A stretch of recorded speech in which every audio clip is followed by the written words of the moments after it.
Bonsoir à toutes et à tous.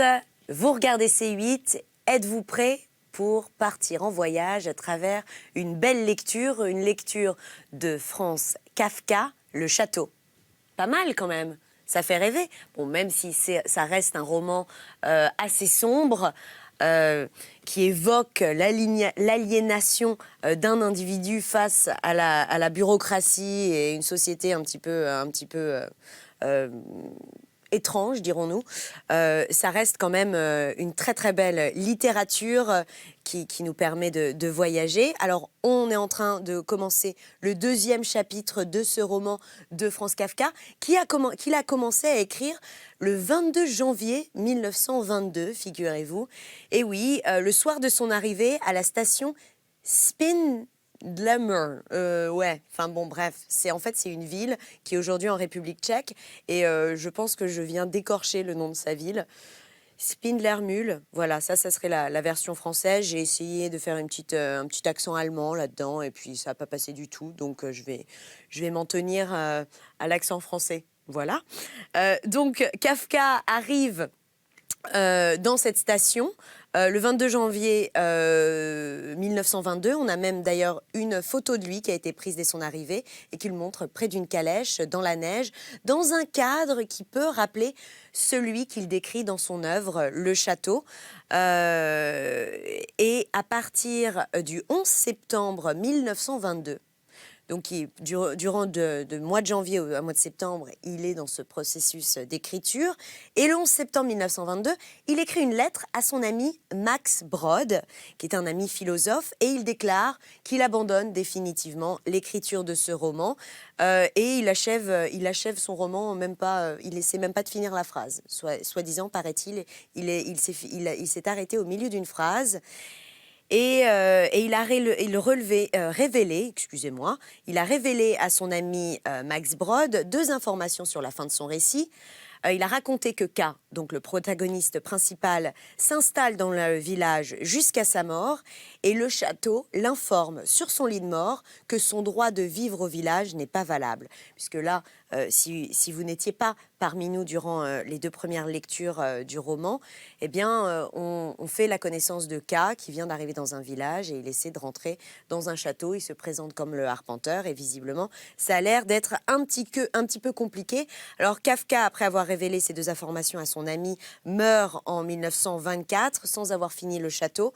Et en 1926, son ami, à titre posthume, décide de publier quand même cette œuvre inachevée de cet auteur formidable pragois. Et heureusement, parce que sinon, on serait passé à côté d'une petite merveille. C'est l'une des œuvres les plus connues du XXe siècle. Donc, je vous propose de nous replonger tout de suite dans cette lecture. On entame le chapitre 2, intitulé Barnabas. Si vous souhaitez réagir sur les réseaux sociaux, vous pouvez le faire en utilisant le hashtag VBN. Je pense que je vous ai tout dit là. En tout cas, on a effleuré quelque chose. Voilà, c'est parti. Bonne lecture, parce qu'on est là pour lire quand même, tout simplement. Allez, on y va. Je me tais et je lis, promis. C'est parti. Chapitre 2, Barnabas. Assis à l'auberge, autour d'une petite table, ils prirent ensuite, tous les trois, une bière presque en silence. K, au milieu, les assistants à droite et à gauche. Une seule autre table était occupée par des paysans. Comme la veille au soir, c'était difficile avec vous, fit K, en comparant leurs visages, comme il l'avait déjà fait à plusieurs reprises. Comment suis-je donc censé vous distinguer? Il n'y a que vos noms qui vous distinguent, autrement vous vous ressemblez comme... Il hésita, puis il continua malgré lui. Autrement, vous vous ressemblez comme deux serpents. Ils sourirent. D'habitude, on n'a pas de mal à nous distinguer, dirent-ils pour se justifier. Je vous crois, fit K. J'en ai moi-même été témoin, mais je n'ai que mes yeux pour voir et ils ne me permettent pas de vous distinguer. Je vous traiterai donc comme un seul individu, et je vous appellerai tous les deux Arthur. D'ailleurs, c'est bien ainsi que l'un de vous s'appelle. Toi, peut-être, demanda K au premier. Non, fit celui-ci. Je m'appelle Jérémias. Bon, peu importe, dit K. Je vous appellerai tous les deux Arthur. Si j'envoie Arthur quelque part, vous irez tous les deux. Si je confie un travail à Arthur, vous le ferez tous les deux. D'un côté, cela présente pour moi le gros inconvénient. pour que je ne veux pas vous utiliser pour un travail individuel. Mais l'avantage, c'est que vous porterez ensemble la pleine responsabilité de tout ce que je vous confie.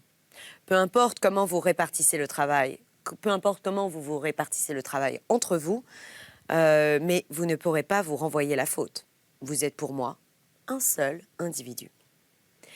Ils méditèrent ces propos et dirent « Cela nous serait fort désagréable. »« Sans aucun doute, dit K. Cela ne peut pas vous être désagréable. Mais ce sera ainsi. Cela ne peut que vous être désagréable, mais ce sera ainsi. » Cela faisait déjà un petit moment que K voyait un des paysans tourner autour de la table. Enfin, il se décida, s'approcha de l'un des assistants et allait lui murmurer quelque chose à l'oreille. « Excusez, dit K, en frappant du poing contre la table et en se levant. « Ces messieurs sont mes assistants et nous sommes en entretien. Personne n'a le droit de nous déranger. »« Oh, pardon, pardon !» fit le paysan d'un air effrayé. Et il repartit à reculons vers ses compagnons. « Faites surtout bien attention à cela, dit K en se rasseyant. Vous n'avez pas le droit de parler à personne sans ma permission. Je suis un étranger ici. Et si vous êtes mes anciens assistants, vous êtes, vous aussi, des étrangers. Les 3 étrangers que nous sommes doivent donc rester solidaires. Topez-la pour me le promettre. » Avec un peu trop d'empressement, ils tendirent la main à K. « Gardez vos grosses pattes, dit-il. Mais mon ordre demeure. Maintenant, je vais me coucher. Et je vous conseille d'en faire autant. Nous avons perdu une journée de travail aujourd'hui. Demain, le travail devra commencer très tôt. Il faudra vous procurer un traîneau pour aller au château. Et vous tenir prêt à partir à 6 heures. Ici, devant l'auberge. » « Bien, fit l'un. Mais l'autre intervint. « Tu dis ben ? Tu dis bien ? Et tu sais pourtant que c'est impossible. » »« Du calme, dit K. Vous avez commencé déjà à essayer de vous différencier ? » Mais voilà que le premier ajouta. « Il a raison, c'est impossible. Sans autorisation, aucun étranger n'a le droit d'entrer au château. Où faut-il demander l'autorisation ? Je l'ignore. Peut-être auprès du gouverneur. Alors, nous allons lui téléphoner pour la demander. Appelez immédiatement le gouverneur, tous les 2. » Ils se précipitèrent vers l'appareil, obtinrent la communication, comme ils se bousculaient là-bas. Leur manifestation de docilité était grotesque et demandèrent si K pouvait venir avec eux au château le lendemain. Le nom de la réponse parvint jusqu'à la table de K. Et la réponse fut encore plus explicite. « Ni demain, ni une autre fois. »« Je vais téléphoner moi-même, » dit K en se levant. Jusque-là, hormis l'incident avec le paysan, K et ses assistants n'avaient guère été observés. Mais cette dernière remarque suscita l'attention générale. Tous se levèrent avec K, et l'aubergiste eut beau s'efforcer de les repousser, ils se serrèrent autour de lui en demi-cercle, près de l'appareil. L'opinion de la plupart était que K n'obtiendrait pas de réponse. K dut les prier de faire silence, disant qu'il ne souhaitait pas entendre leurs avis. De l'écouteur sortit un bourdonnement, comme K n'en avait jamais entendu au téléphone.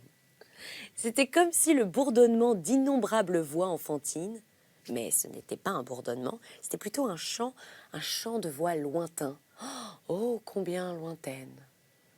Comme si, chose inconcevable, ce bourdonnement formait une seule voix, aiguë mais forte, qui frappait contre l'oreille, comme si elle exigeait de pénétrer au-delà du malheureux tympan. K écouta sans parler dans le téléphone. Son bras gauche appuyé sur la tablette de l'appareil.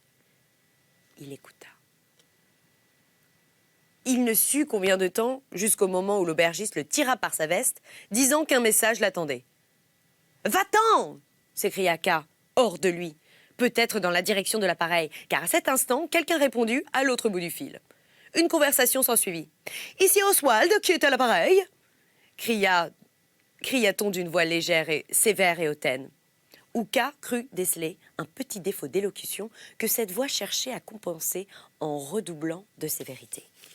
K hésitait à dire son nom. Il était sans défense face au téléphone. L'autre pouvait l'accabler d'un déluge de reproches. Il pouvait raccrocher. Et une voix d'accès peut-être non négligeable lui serait fermée. L'hésitation de K impatienta l'homme. « Qui est à l'appareil » répéta-t-il en ajoutant. « J'apprécierais fort qu'on cesse de téléphoner sans arrêt, là-bas. On vient à peine de téléphoner. » Sans relever cette observation, K répondit brusquement d'un ton décidé. « Ici l'assistant de monsieur l'arpenteur. »« Quel assistant? Quel monsieur? Quel arpenteur ?» K se rappela l'entretien téléphonique de la veille. « Demandez à Fritz, fit-il sèchement. Cela réussit, à sa grande surprise. Mais ce qui le surprit encore plus, ce fut la coordination du service à l'autre bout du fil. On lui répondit. « Je sais, l'éternel arpenteur. Oui, oui. Alors quoi? Quel assistant? Joseph ?» fit K. Ah non, ça c'était la voix de K. Bon, je me suis plantée de voix. Excusez-moi. Ah non, c'est la réponse, Joseph. Oula, pardon, je suis en train de décrypter avec vous alors que je suis en train de lire. Mauvais. On lui répondit. « Je sais, l'éternel arpenteur. Oui, oui, alors quoi? Hein?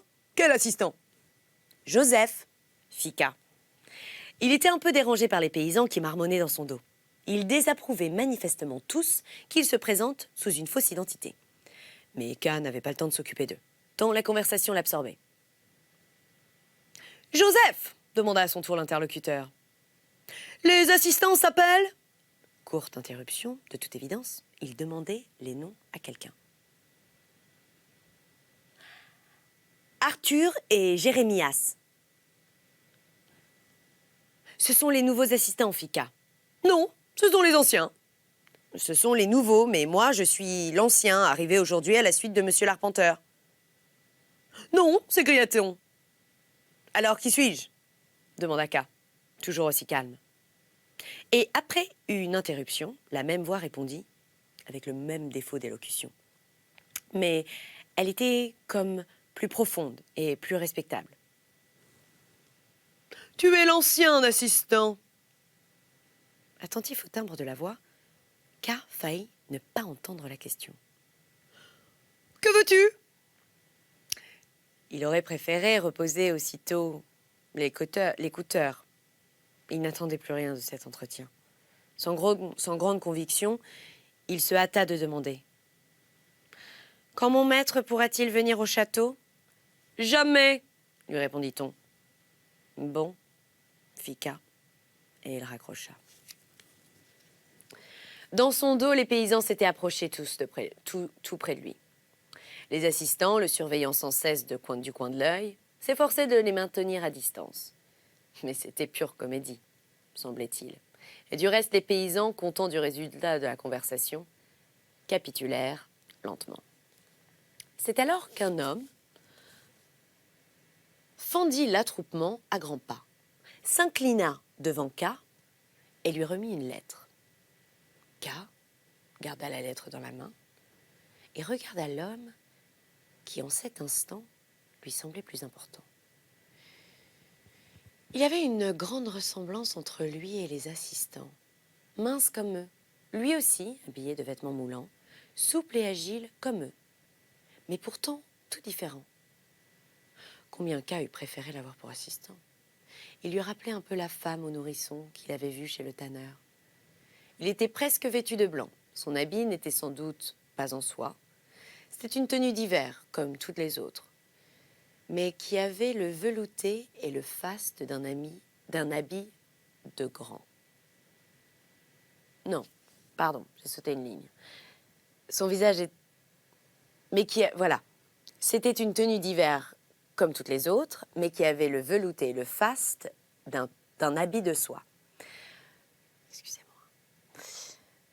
Son visage était clair et ouvert, ses yeux très grands. Son sourire était extraordinairement réconfortant. Il se passa la main sur le visage, comme pour chasser ce sourire, mais n'y parvient pas. « Qui es-tu » demanda K. « Je m'appelle Barnabas, dit-il. Je suis messager. » Ses lèvres s'ouvraient et se fermaient avec une expression virile, et pourtant douce lorsqu'il parlait. « Tu te plais ici » demanda K. en montrant du doigt les paysans qu'il continuait manifestement à captiver et qui, avec leur visage littéralement tourmenté, le sommet de leur crâne semblait avoir été aplati à coups de massue, et on eût dit que la douleur infligée par ces coups avait façonné leurs traits. Avec leurs grosses lèvres et leurs bouches entr'ouvertes, le regardaient sans le voir. Car parfois, leurs yeux se mettaient à errer et s'attarder sur un objet quelconque avant de revenir vers lui. Ensuite, K montra du doigt les assistants enlacés, joue contre joue, qui souriaient d'un air humble ou moqueur. C'était difficile à dire. Il montra tous ces gens du doigt, comme pour présenter une escorte que des circonstances particulières lui avaient imposée, et dans l'espoir, non dépourvu, d'une familiarité que K voulut ici créer, que Barnabas aurait l'intelligence de le distinguer d'eux.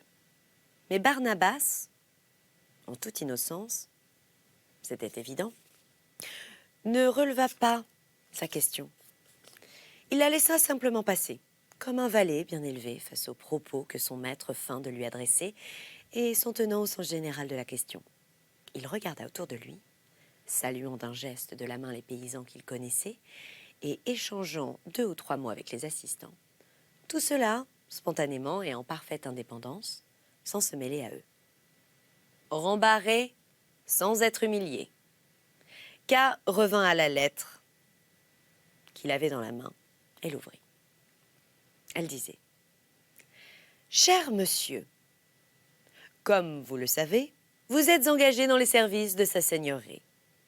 Votre supérieur hiérarchique immédiat est le maire du village, qui vous communiquera tous les détails sur votre travail ainsi que sur vos conditions de rémunération, et à qui vous devrez rendre des comptes. Mais je ne vous perdrai pas de vue pour autant. Barnabas, qui vous porte cette lettre, viendra vous voir de temps à autre pour connaître vos désirs et me les communiquer. Vous me trouverez toujours prêt à vous être agréable dans la mesure du possible.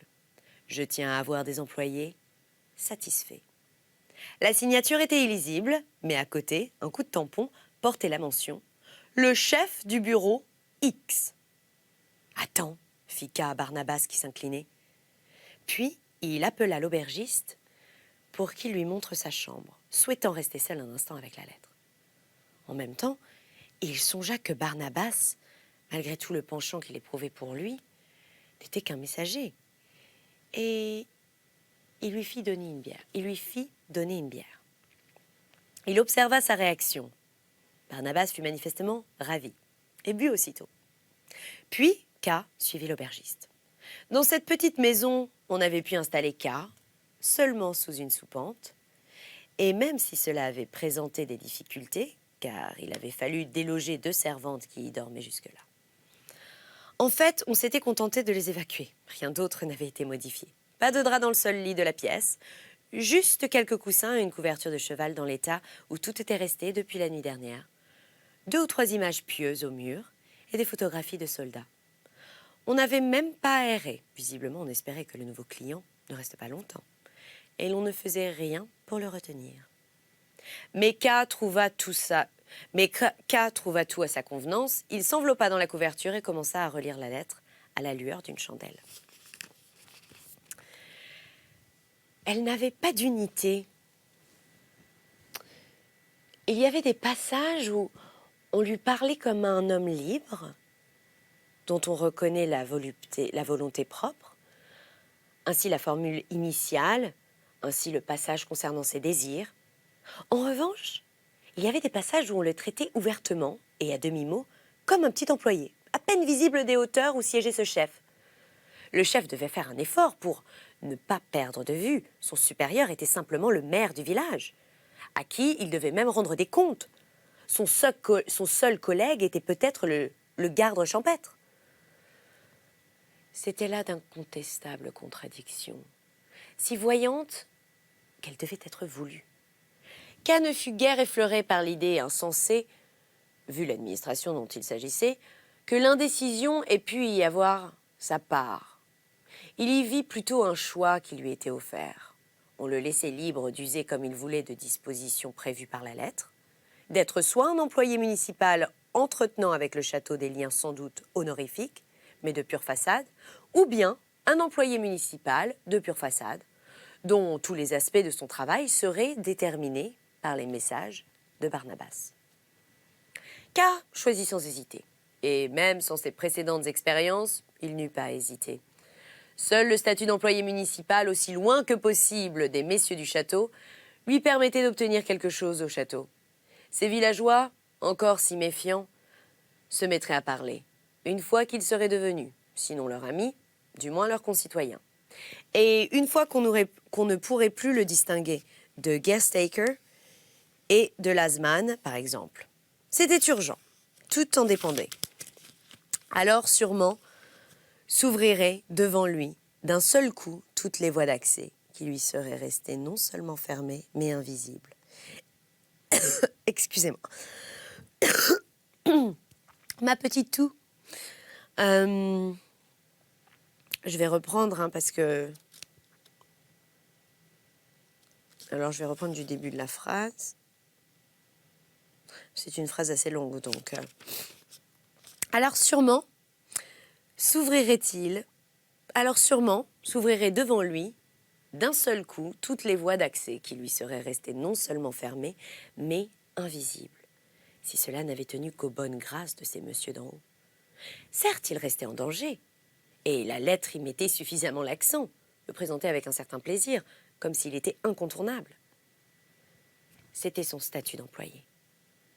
Service, supérieur hiérarchique, travail, conditions de rémunération, compte à rendre, employé, la lettre grouillait de tous ces termes. Et même si elle contenait d'autres propos plus personnels, ils étaient formulés dans cette seule optique.